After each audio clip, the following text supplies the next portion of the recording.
देगलूर नगर परिषद निवडणुकीच्या पार्श्वभूमीवर राष्ट्रवादी काँग्रेस पक्षाने विकासाची अभिलाषा, उज्ज्वल भविष्याची दिशा या घोषवाक्याखाली जनतेसमोर ठोस पर्याय उभा केलाय.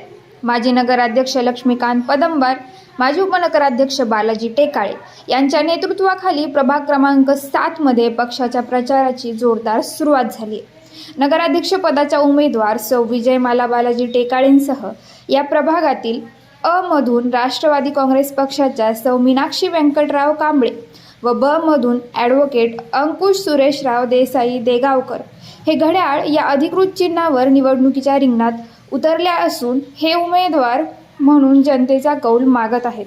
या दोन्ही उमेदवारांनी जनतेशी थेट संवाद साधत विकासाच्या दिशेने देगलूरला नवी ओळख देण्याचा संकल्प व्यक्त केलाय.